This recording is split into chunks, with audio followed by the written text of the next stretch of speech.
All right, now we're recording. Sorry about that, guys. We're all good. Thank you. Okay, we ready to start? Yes. Okay, so what I'm going to do is I'm going to go through a quick PowerPoint, and all of you should have received, I think Robin sent out the pictures to you that sort of go with the slides. And when you look at the actual evaluation form.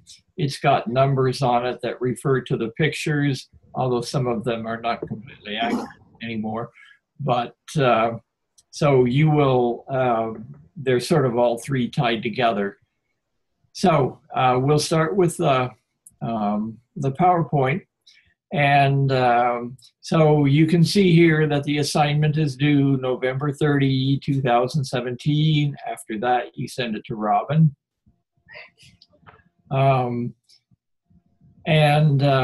What this what this is the evaluation form has some check marks that you can either write dates or put names in. I don't remember exactly. I'll show it in a minute.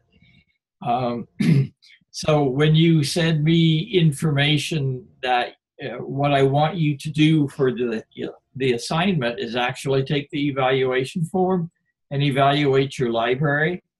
And the information I would like is who participated in the evaluation, how long did it take, and what did you find, and how did you address any problems that you found, and any benefits that came from your maintenance evaluation.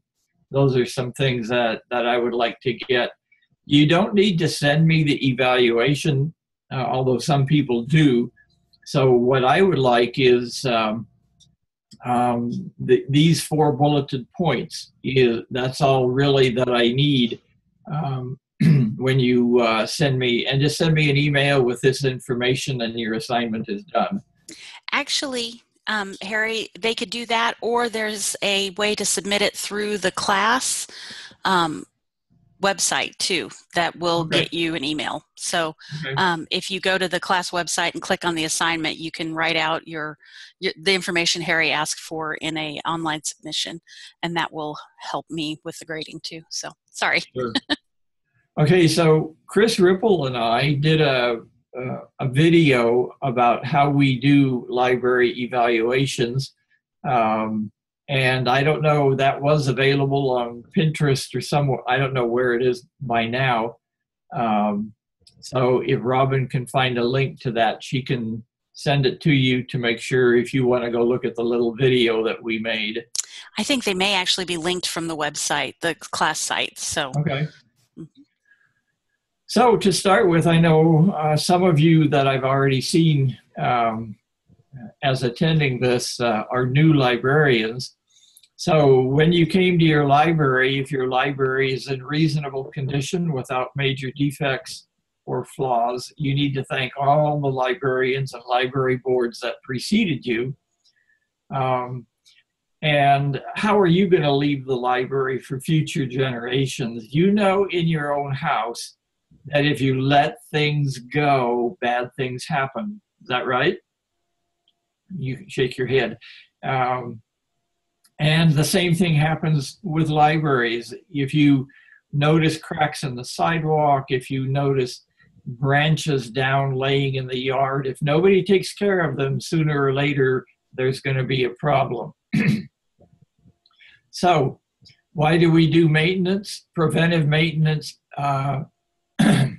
prevents more expensive damage, saves money in repairs. If you repair a crack now, it will save it from getting bigger and maybe causing a problem with people tripping on it. And of course, there's the public trust. The people that pay your salary, which is your community, expect you to keep the maintenance up on the library. And sometimes this is done, I know, on a shoestring. You don't have lots of extra money to replace toilets and fix the roof and all kinds of other things. So that might mean you need to make some agreement with your city to help.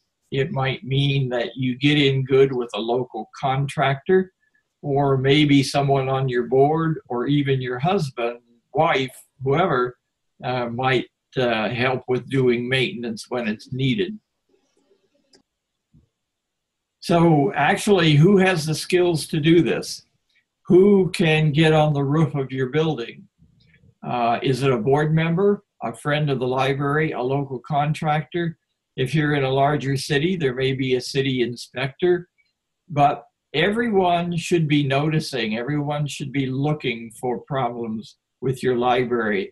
If you've been in your library a long time, you probably don't notice the things that you noticed when you came. I've been at the Great Bend Public Library for 9 years, going on 9 years. And when I came, there was a basket full of things that I saw that needed to be done.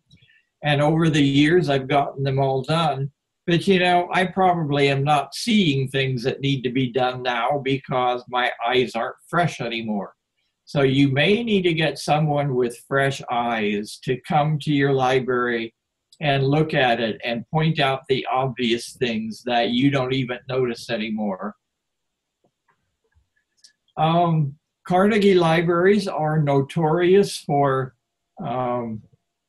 because they were built in the teens, most of them, they're notorious for all kinds of maintenance issues. And if you live in a Carnegie right now, if that's where you work, you probably have begun to notice the maintenance issues, and we'll address some of those in the homework evaluation form that we go over. Safety should be paramount. You know, you can throw a throw rug or a walk-off mat over cords that are exposed in your library, but you also might cause a fire. You might cause someone to trip.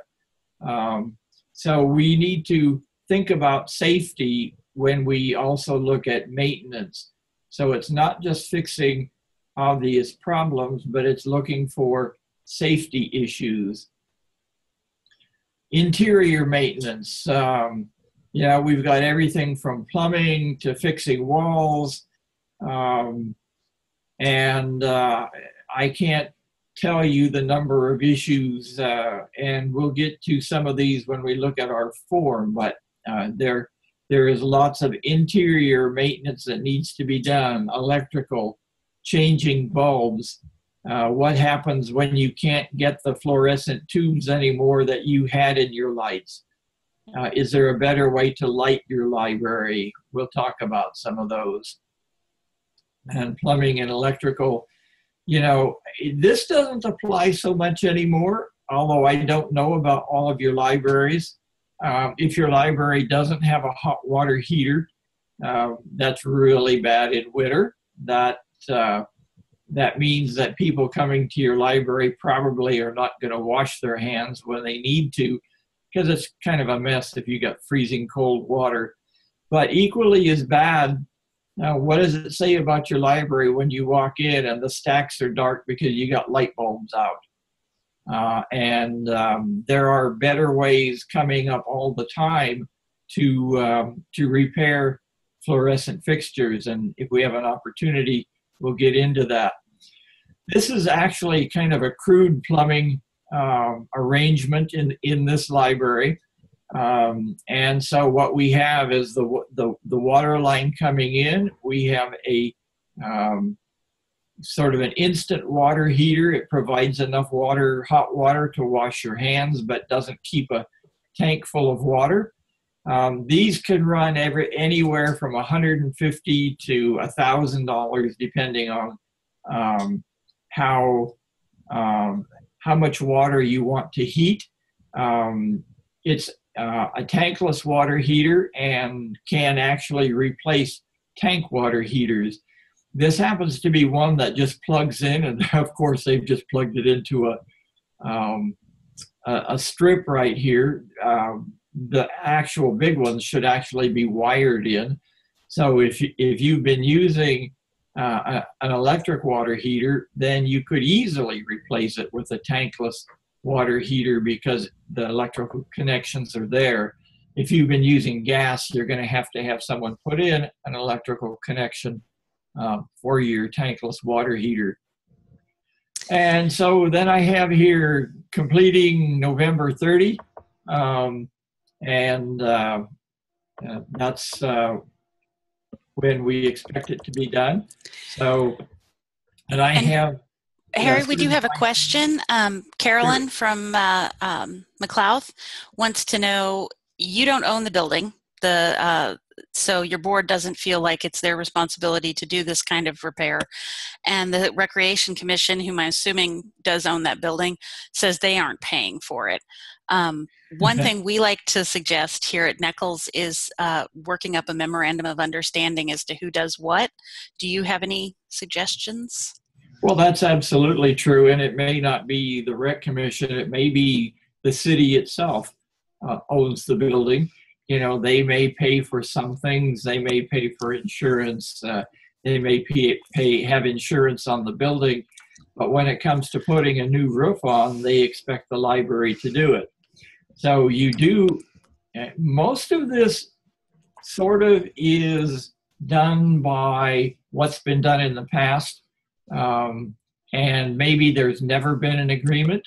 And so that might be a good thing that for your library board to begin is to write up a memorandum of understanding and get with your mayor first and say, you know, this will help the library board determine what we need to do, or your rec commission.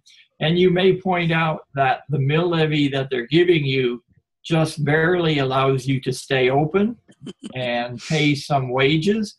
It does not allow you to do major repair on your building. And you probably are going to need help with some of that repair. They may come in and change light bulbs. They may come in and change furnace filters. But when it comes time to put a new roof on the building, they're going to say, well, we give you a mill levy, you know. And in that case, you know, you may need to start planning your budget. You may need to put in a line item for repair and try to sock a little bit of money away in that so that you have money for repair. Although, you know, $25,000 or $30,000 socked away may be beyond some of your libraries, but you really need that if you're going to put a roof on your building. So I'm going to attempt to share another form. So give me a second here and let me find it. Make sure I get the wrong one because I've been dealing with another meeting this morning. And maybe I'm going to have to go find it because I think I got rid of it. Give me a second.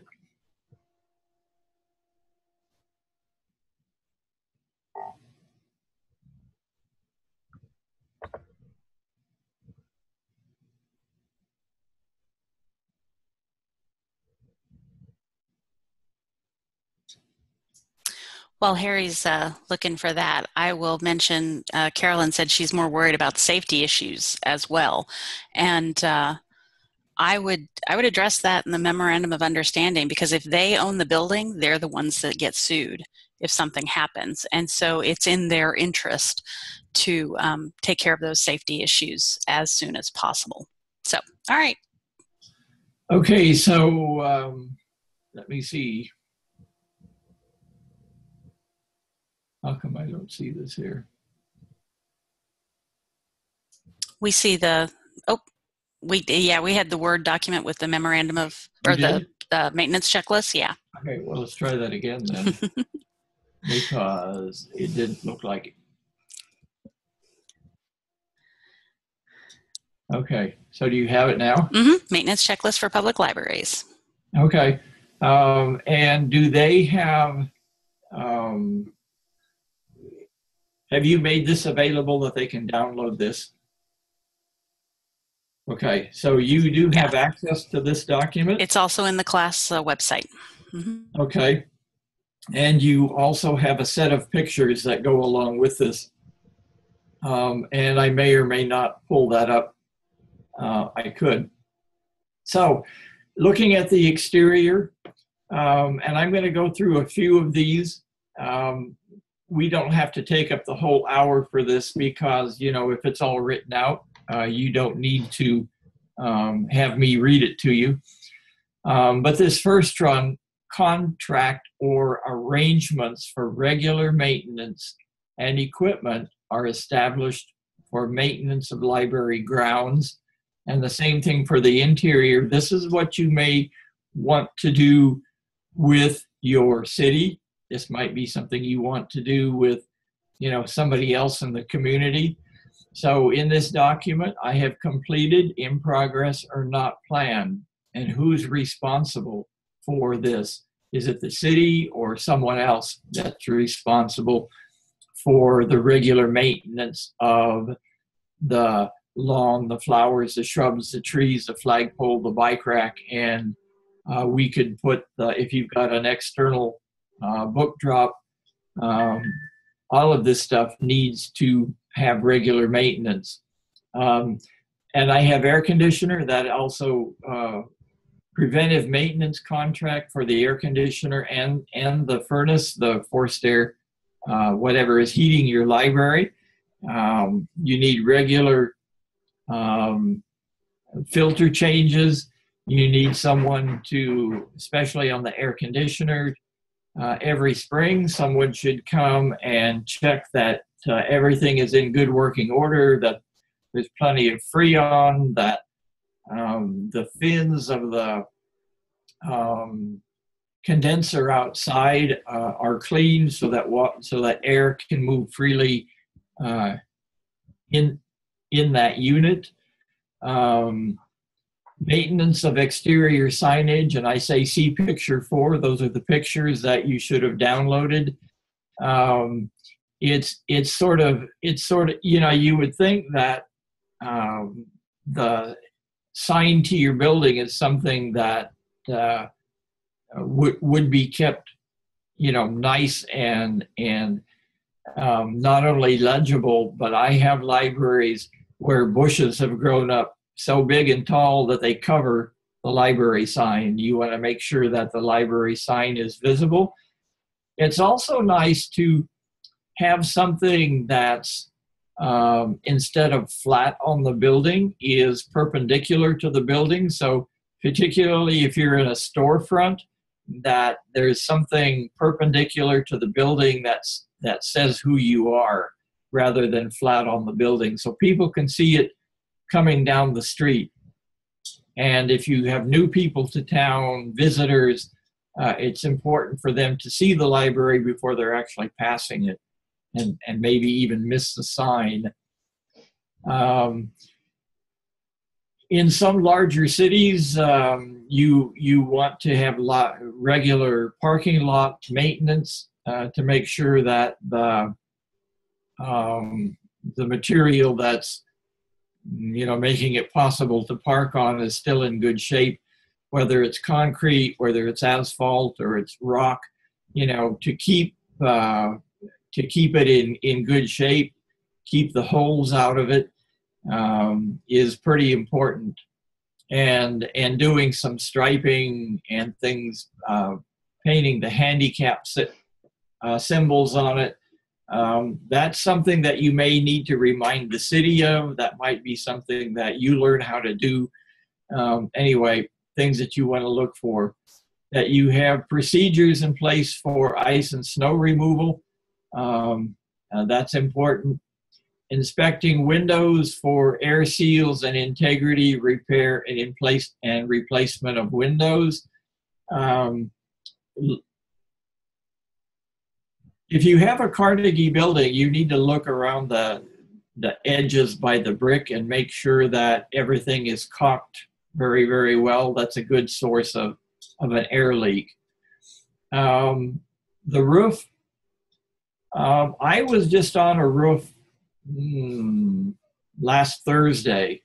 And as I looked at the roof, it was done about 10 years ago.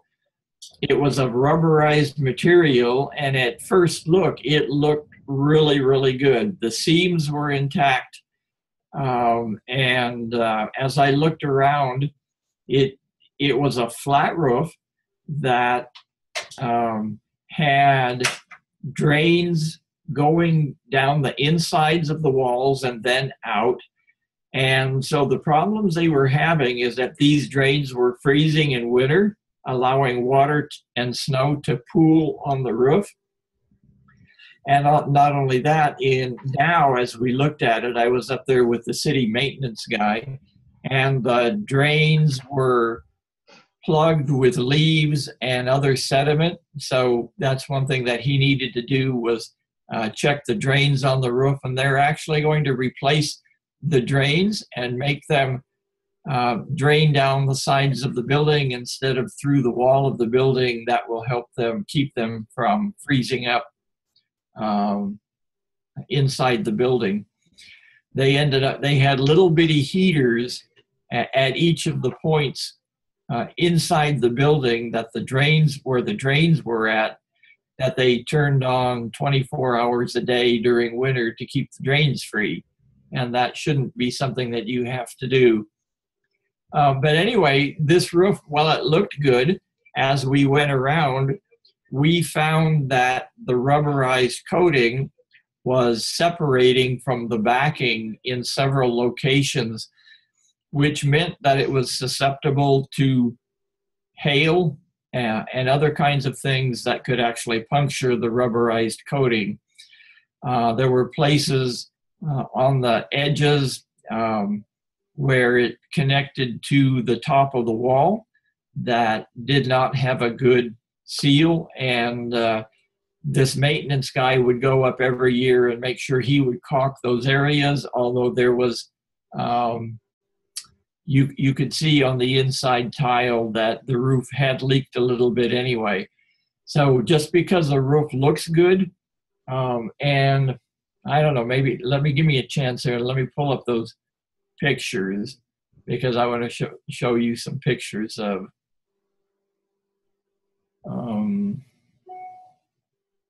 let's see.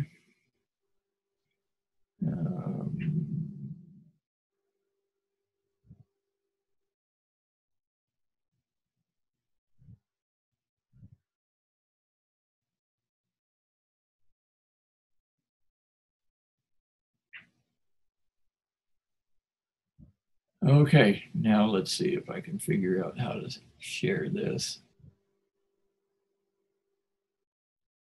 So now we'll try to share, see what we get. Okay, do you see the pictures? Okay, so some of the things, here is, we'll talk about this later, but these are some overgrown bushes. Here I am up on a roof, and what I found on this roof is that the flashing had come up, and any kind of a strong windstorm would blow water up under that flashing. And even though the roof was new, this was a major problem with this roof, and it's around a chimney actually. So let me see, I've got some other roof pictures here somewhere, I think.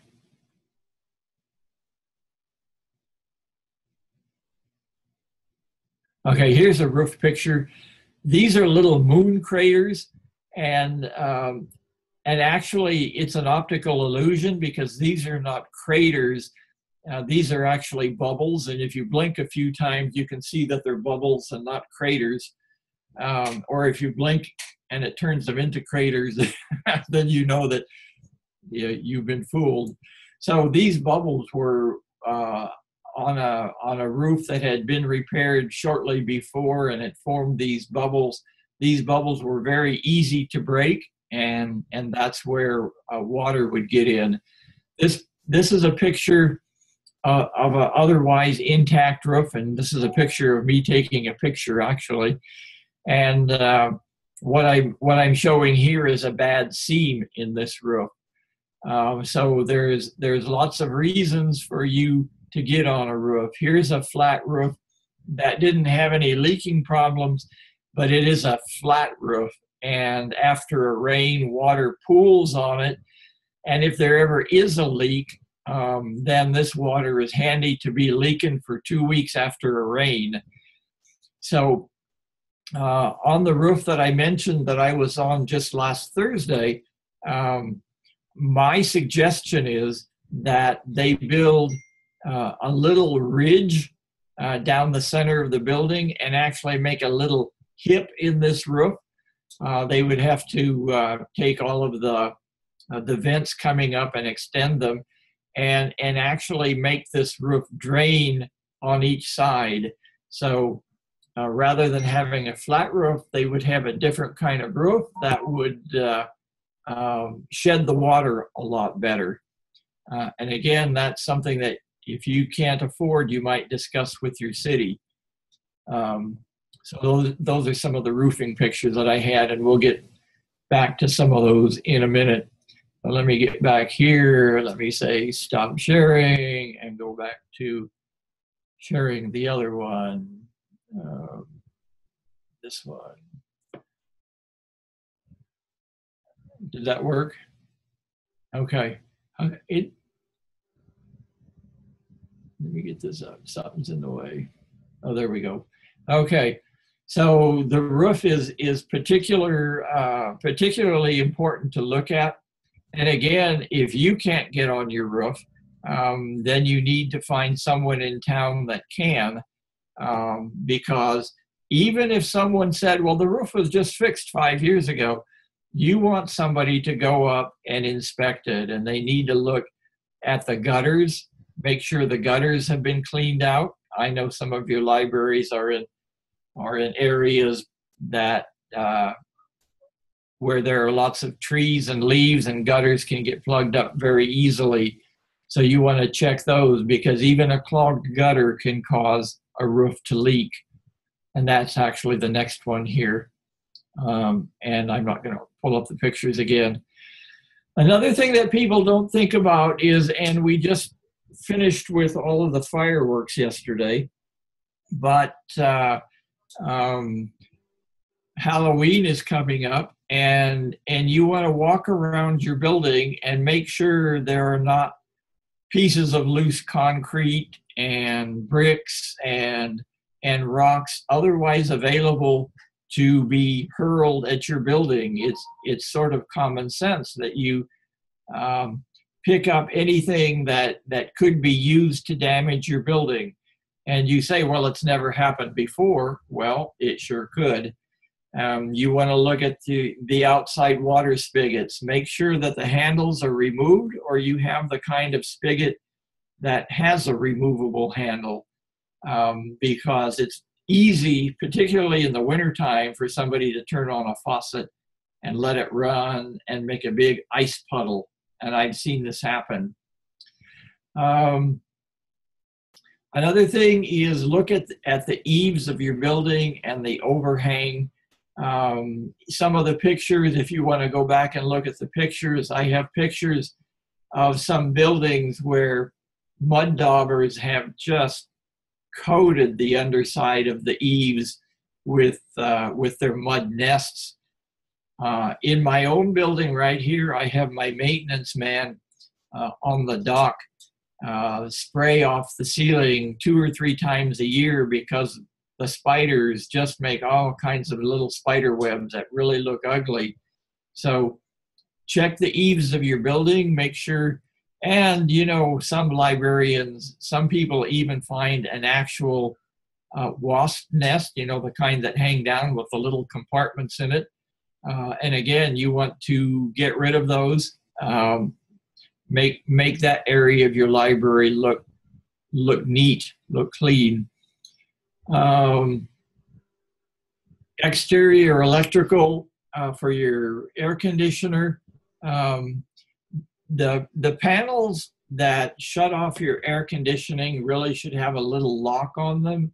And again, somebody's going to say, well, you know, that no one's ever turned off my air conditioning. Well, they're sure handy if you can just get right in and pull that handle down. So there's usually a place for a little lock on it. The little locks, cost you $1.50. And it's just something to prevent that from happening. Electrical outlets outside, along the outside of your building, should have waterproof covers on them. If nothing else, to keep kids from putting bobby pins in them or whatever they could do on the outside. I know some libraries that know where the electrical breaker is and actually will turn the electricity off to those outside outlets. And that's probably the best thing to do, and turn it on if they're ever needed. And that brings up another thing. You need to know and you need to mark where the shutoffs are for your electricity and for your water. Because if you do end up having a problem with a big leak inside and no one knows where to shut off the water, things are just going to get worse. And the same thing with electrical. If there's a big storm that damages the building and the roof is leaking, you do want to turn the electrical off. So you need to find where those are. You need to show your staff, and you need to mark them. Maybe laminate a sign that says water shut off switch in this cabinet or something like that. So that's something that you need to do. Electrical exterior outlets in weatherproof boxes should have GFI outlets in them. That just means that they will trip more readily than your breaker inside, since they are exposed to the weather. Anything that's around water, either in a kitchen or a bathroom area, should have GFI outlets. And again, that's something that you probably want an electrician to do. If you have a really handy husband or wife or board member that may be able to do this, but I would suggest that an electrician actually do this, although it's not all that hard to do. Some preventive maintenance, CLR or Lime Away will remove hard water from sprinkler on exterior brickwork. And basically you mix it according to the instructions, spray it on your brick walls, and then wash it off, let it set a while. And I know some buildings can look really, really nasty after they've had hard water sprinkled on them for years. Do not use salt for ice mitigation on new concrete for at least a year, or it will pit the surface. So wait at least a year before you put salt on fresh concrete. I have known buildings in cities where they've had adjoining walls, and they tear down a building, and actually there's a picture in the pictures that I show you, and when the building is torn down, it leaves a wall that is not sealed very well, and that wall will take some kind of mitigation to make sure that it is sealed properly from wind and water. And also, I say, as most shrubbery ages, it gets woody and it's hard to keep trimmed to make it look nice. After 10 to 20 years, most landscaping needs to be replaced. I think every house that I've ever bought, I've had to take out all of the huge, usually evergreens from the front of the house. They grow up under the eaves. They start scratching the windows and the paint. And when they get too big to trim, you just got to take them out and put in fresh ones. And I showed you that one picture from the library that's just plain overgrown. So think about replacing your shrubbery and your landscaping if it gets overgrown. Safety equipment. Fire extinguishers are placed where the fire code, your local fire code says. Usually it's next to each exit and in by the door in the utility room. These fire extinguishers need to be yearly inspected, and every 5 years they need to be recharged. And that is, I don't know if that's a state fire code, that is usually what the fire codes in your city say that they need to be done. Cords on window coverings in public areas, especially in children's areas, can be a hanging hazard, whether you think they are or not. So if there are, and I don't know, yeah, cords on window coverings, and when you buy new blinds, for example, they have a little tag on them that say hanging hazard or whatever. So just keep them up out of the way of children. A regular plan to inspect, clean, and maintain smoke alarms and carbon monoxide detectors. You should establish a regular plan. You should be going around, how many, I don't want to see your hands, but I know lots of your buildings have lighted fire escape signs. Are they still lit or are the bulbs burned out? You have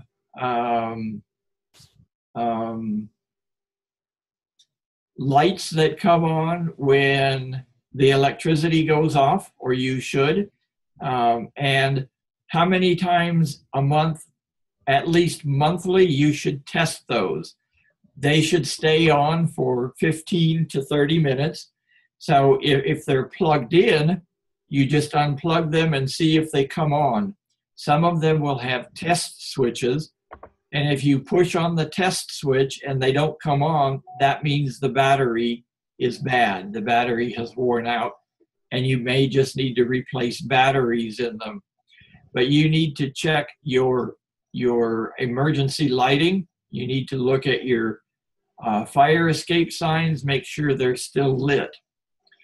And here's where I say all staff needs to know the shutoff for gas, electric, and water. I missed gas.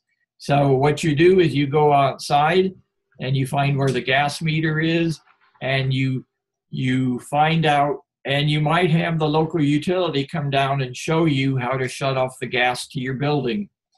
And again, somewhere very handy, you need a crescent wrench, because almost every shutoff valve will take a crescent wrench.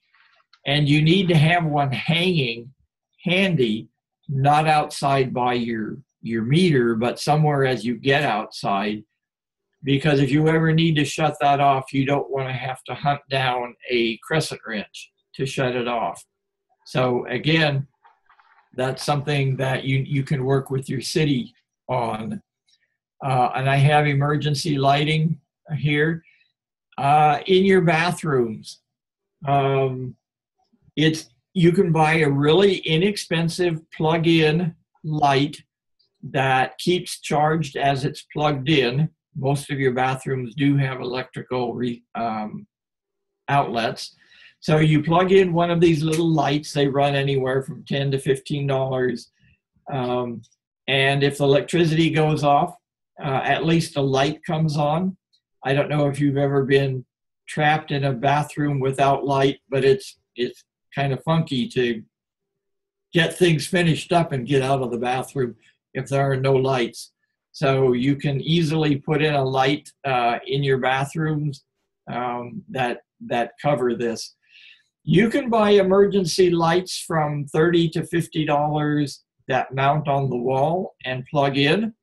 They have batteries inside them, and these work very well for dark locations where you don't have lights right now.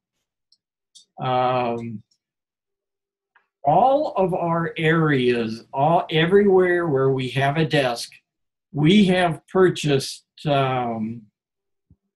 little LED lights that are very, very bright and very, very small, and we put one in each desk. And so if there is ever a power failure and you're in the basement, at least you know in each desk there is a flashlight. And that's a really handy thing to do.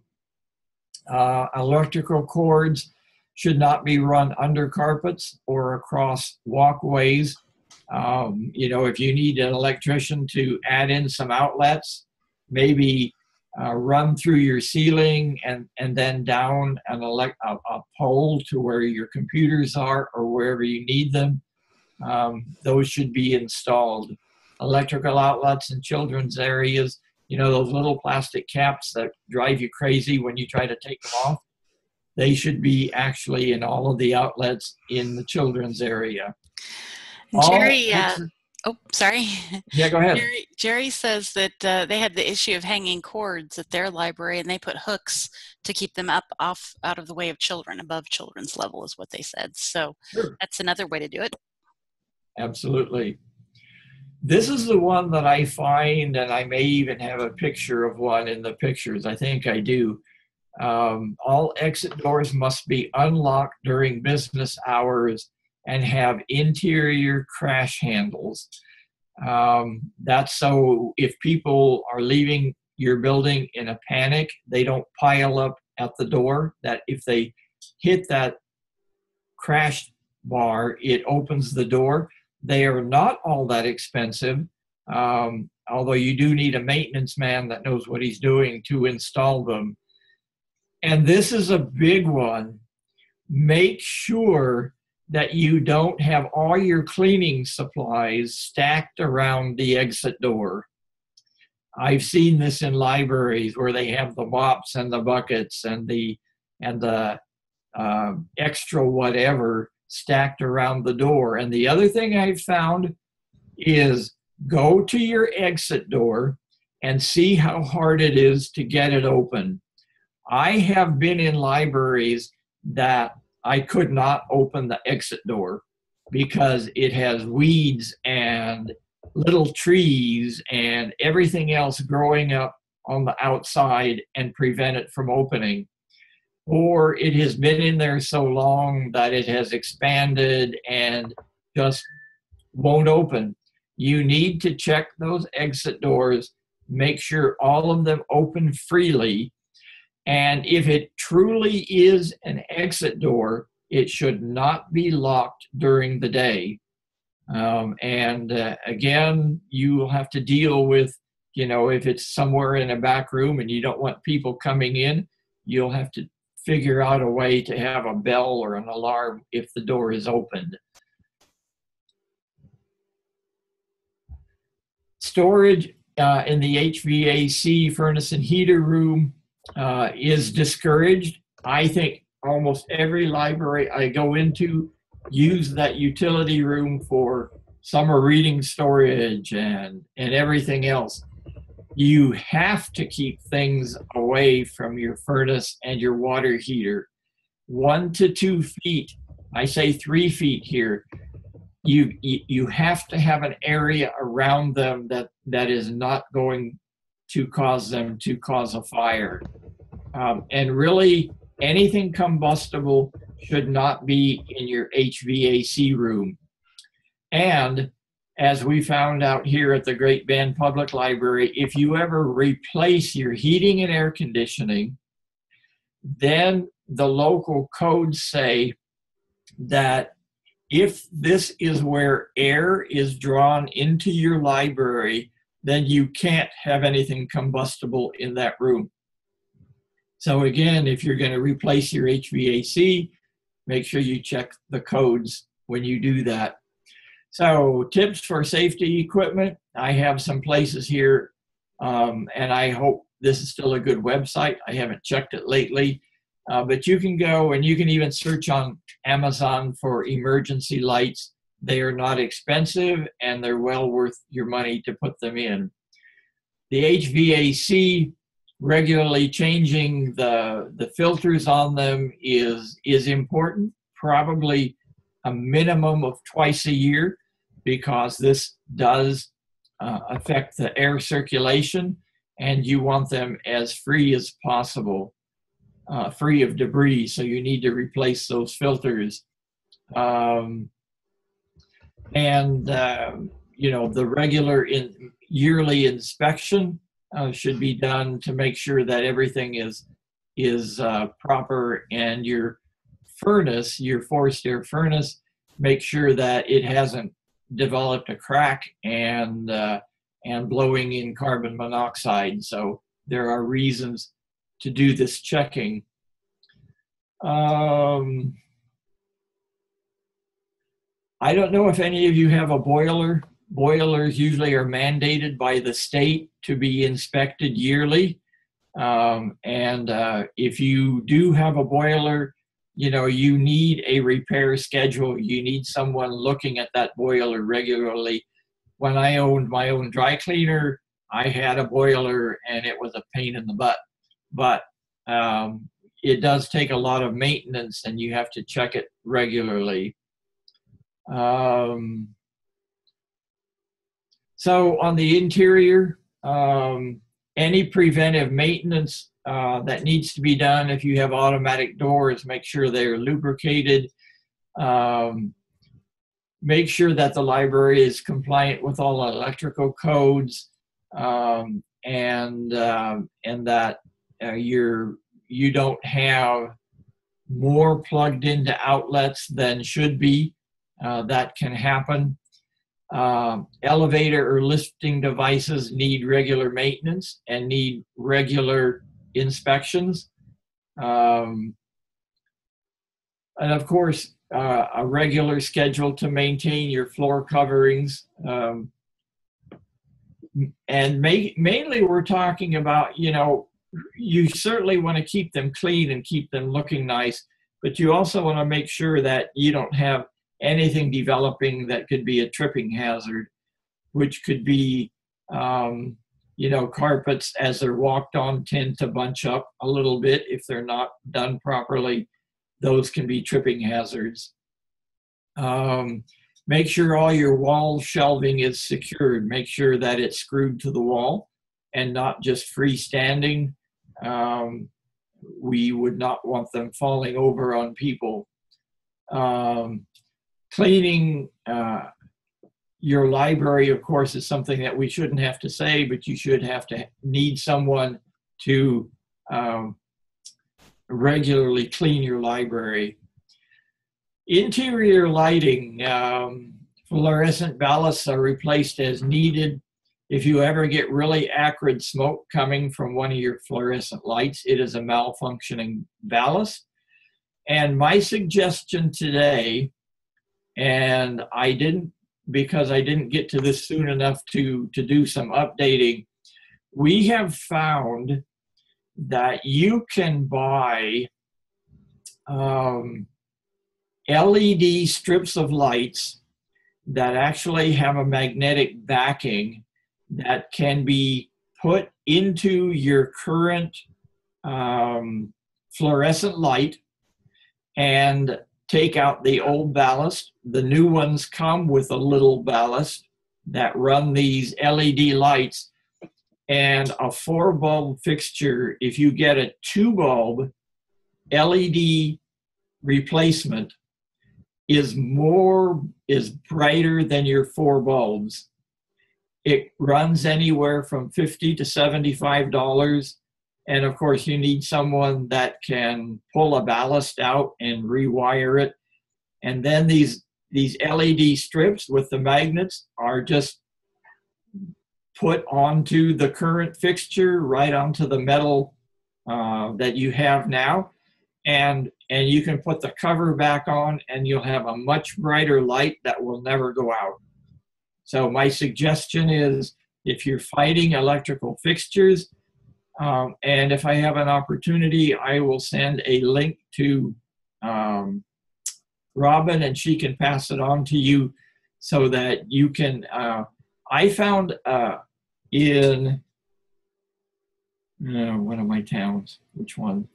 Anyway, there's a library there that's been using these, and I got the information and I went to their electrician. And I don't know if you can ever afford a box of 50 of these. They're they're not very large at all, but they sort of uncoil and they're really, really neat. But if you buy a box of 50, it's like $3,000. But then you got 50 of these to replace in your library, or you can buy them one at a time and they're a little bit more expensive. And I even think Amazon sells them, but I'll send Robin a link. So that's much better than this deal of replacing ballasts all the time. Stained ceilings, of course, indicate a roof leak. It might not be directly above. Water seems to follow all kinds of things in your roof and ends up leaking somewhere. So if you can pull those tiles down, spray them with Kilz or flat white spray paint, and they look just as good as new. So you don't have to put up with ugly looking ceiling tiles. They're actually easy to replace and not very expensive, or you can just paint them. Maintenance tips for the interior: after you remove hard water from drinking fountains with CLR, if you rub baby oil on the stainless steel surface, it will just shine really, really nice and really slow down the hard water buildup. So again, my maintenance people do that about monthly when they clean off the buildup of our hard water and then rub them down with baby oil. If you're cleaning your own carpets, more is not better when you're cleaning carpets, when you're adding the soap additive, because if you get extra soap, it remains in the carpet and attracts dirt very, very fast.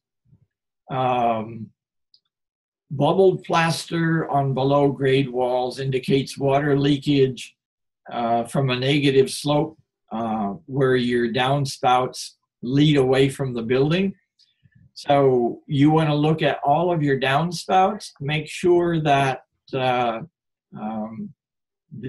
that they're leading properly away from the building, that you don't have a negative slope up to your building causing water to pool around the foundation. And you want to make sure that if there's where the water is draining, that if there's cracks in the cement, it also may lead to water leaking into a basement. Plumbing, domestic hot water,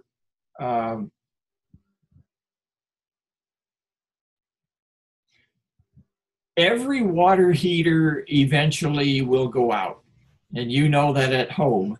So you know at some point you're going to have to replace your water heater, and this may be where you put in a tankless water heater.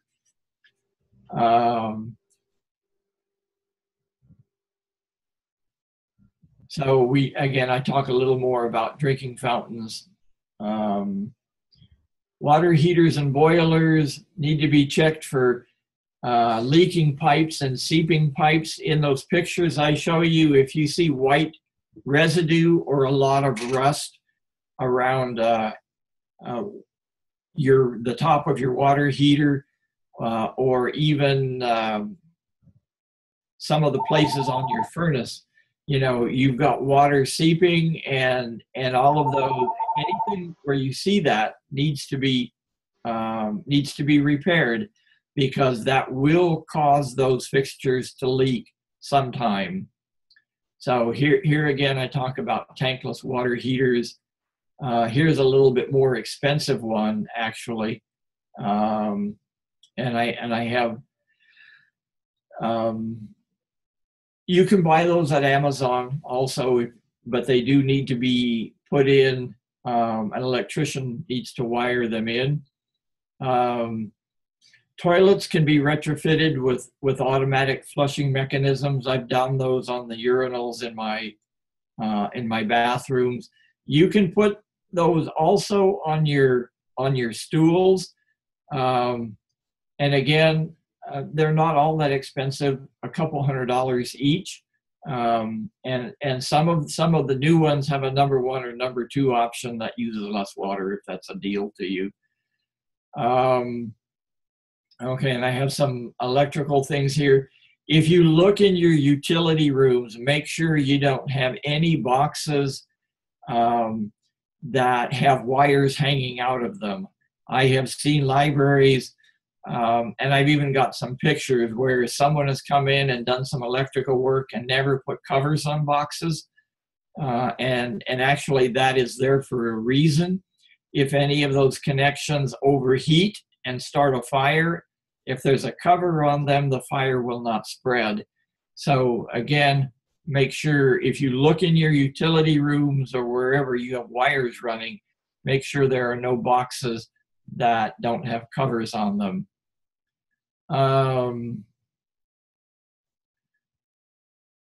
Let's see. If you live in an area where there is lots of graffiti, there are some things you can do for graffiti, and I've got some websites, and again, I hope these are current, where you can buy products to either remove or to paint things that make graffiti hard to do, because it sort of all beads up.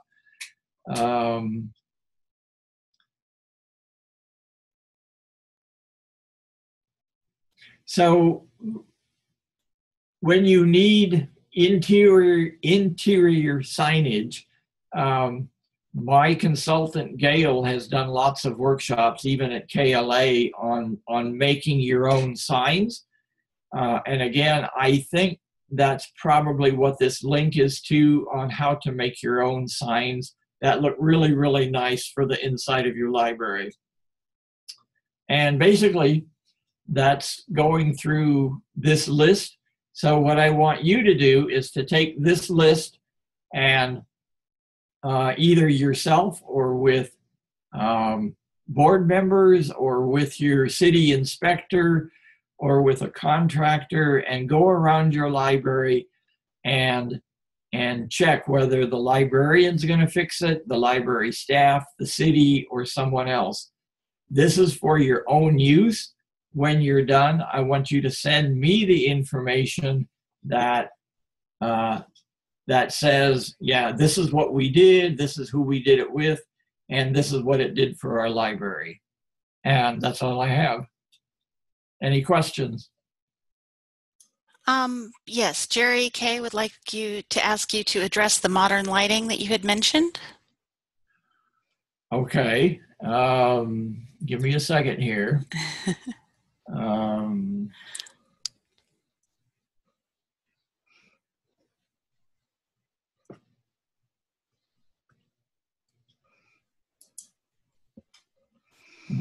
Wish I could type or get my fingers on the right keys. And I don't know if I can find it here or not.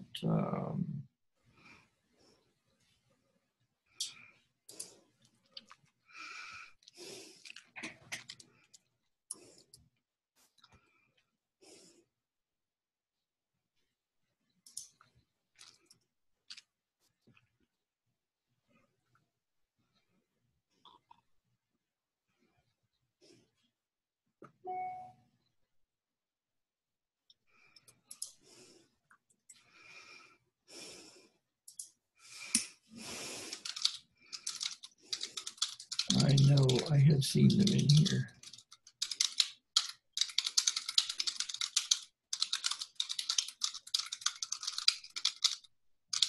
Well, basically what I will do is I will find the information and I will give it to Robin and she will get it out to you. Okay. But it is a really nice, elegant way to make fluorescence a lot brighter, or replace old reflect. You don't have to replace the light. All you do is take the old ballast out and the bulbs and put in these. Let me just do a more general search so I can give you something.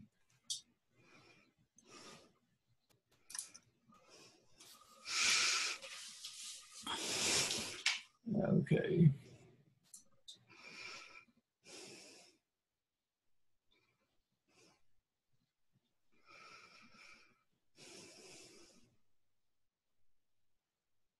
That's an ugly website.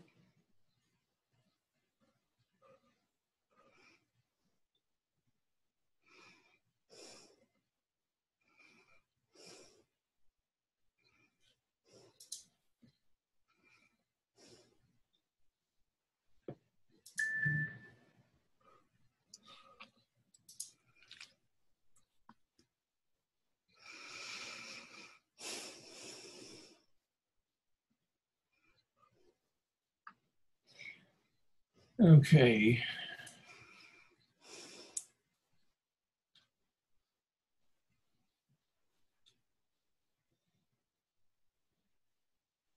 So what I'm going to do is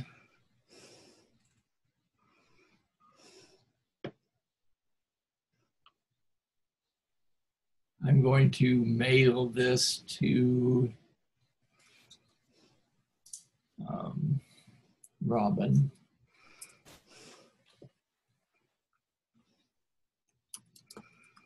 I'll collect all this extra stuff and send it out with the email with the archive to everybody. So sure.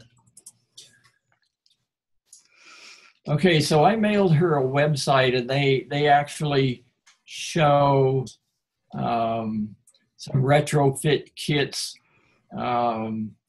and this is not the only place that you can get them. They are actually in. I think most electricians would have access to these. So anyway, she's got that. Did you get it, Robin? I did, yes. Okay, so you can follow that link, and you can look, and they even have a link for installation instructions, and they've got links. They show some prices, which are not bad at this site.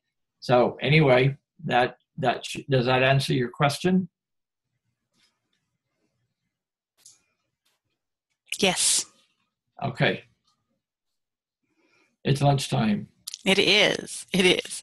Well, thanks everybody for coming, and thank you, Harry, for that. I've gotten a couple of comments on the chat room about how much they enjoyed your lecture. So this is awesome information. I will be sending out a link to the archive, the saved version of this this afternoon sometime, along with the information that Harry has given me to pass on to you. So you can expect to see that today. So thank you all. Thank you.